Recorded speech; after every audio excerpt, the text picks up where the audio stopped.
The city was just waking up when the snow-covered streets glowed under the pale morning sun, and CEO Arlen Crawford stepped out of his office building, his mind buried in numbers, deadlines, and the demands of a world that rarely allowed him a breath of quiet. Yet everything around him stilled the moment he saw a small figure standing alone beside the iron fence, clutching a green backpack and trembling in the winter chill. Her tiny boots were half buried in the snow, her face pale, her breath shaky. She couldn't have been more than 6. When he approached, she looked up with frightened eyes, stepped closer, and whispered words that cut deeper than the cold itself. "Sir, my mom didn't come home last night." And in that instant, the morning light, the fresh snow, the impossible quiet of the street, all of it collapsed into one chilling question. Where was her mother? If you believe in kindness, second chances, and humanity, please like, comment, share, and subscribe to Kindness Corner. And tell us in the comments, where are you watching from? Your support helps us bring more heart-touching stories to the world. Arlen had built an empire from nothing, but the look in the little girl's eyes left him more helpless than any corporate storm he had weathered. Her name was Safina. She explained in a soft, breaking voice that her mother, Mara, had been working double shifts at a small bakery near the river. She always returned before sunrise, but not today. Safina had waited, curled up under blankets, listening for footsteps that never came. And when daylight finally arrived, she gathered all the courage she had, put on her little purple jacket, and walked through the snow to the only place she knew her mother often talked about, this street, this building, where she delivered pastries to companies. Hearing her story, Arlen tasted a deep ache he didn't understand. He didn't know this woman, yet something in the child's trembling tone told him the situation was real, urgent, and possibly dangerous. He guided Safina inside his office lobby, offered her warm tea, and alerted security to check nearby CCTV. But the cameras showed nothing helpful. Mara's last known trail ended near the marketplace, where the snowstorm had begun the night before. Arlen could have easily called authorities and gone back to his comfortable office, but something inside him refused to let this child face the world alone.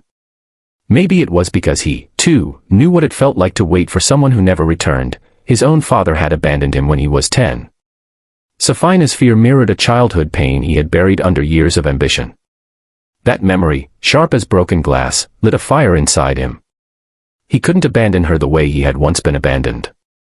Daylight reflected off the icy sidewalks as Arlen took Safina's hand and promised he would try to find her mother. The storm that had raged the previous night had left the streets coated in thick snow, making every step slow and every breath visible in the cold air. The city seemed frozen in time. Cars struggled to move, shopkeepers shoveled paths, and the sun's dim glow made everything feel fragile and uncertain. Arlen and his driver began searching neighborhood after neighborhood, asking vendors, bakery workers, and taxi drivers whether they had seen Mara. Safina, though shivering, stayed quiet and brave, her eyes scanning every corner like she expected her mother to step out at any second. Hours passed with no sign of Mara.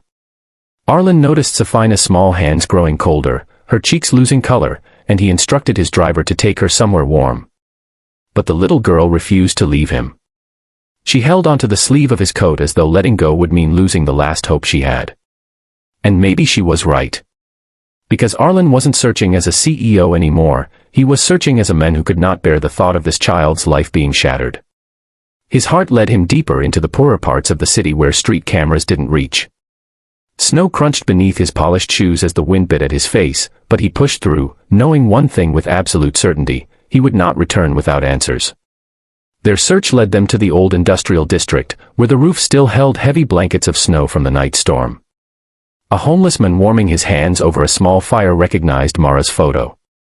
He explained that she had slipped on the icy road while carrying bakery boxes and had been helped by 2 strangers who took her to a small community shelter nearby. Arlen felt hope rising again. He lifted Safina into the car, wrapped her in his own coat, and instructed the driver to rush toward the shelter. Every minute felt like an eternity, the streets winding through silent blocks and abandoned warehouses. Safina leaned against him, exhausted, her tiny fingers clutching the fabric of his sleeve as though her life depended on him not letting go. When they reached the shelter, Arlen jumped out before the car fully stopped.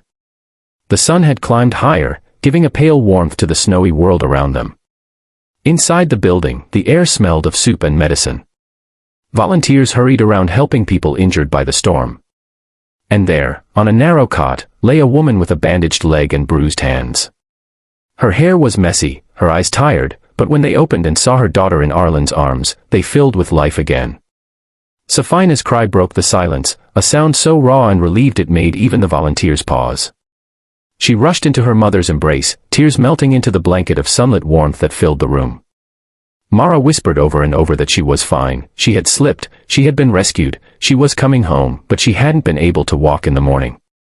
Arlen stood nearby, watching the reunion with a feeling he hadn't experienced in years, gentle, humbling gratitude. He spoke quietly with the shelter staff and arranged medical support for Mara, offering to cover every bill.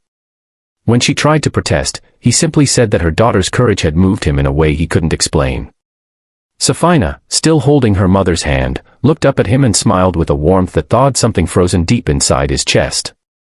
As sunlight poured through the shelter windows, illuminating the snowy streets outside, Arlen realized that not all storms were made of wind and ice. Some storms lived inside people, and sometimes it took just one act of kindness to calm them.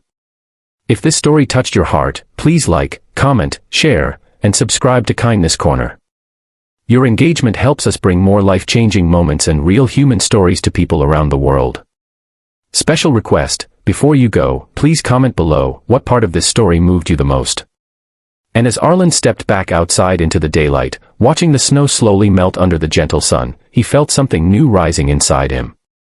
Not success, not power, but a quiet reminder that humanity still lived in the smallest acts, the softest whispers, and the courage of a little girl who refused to give up on the person she loved most.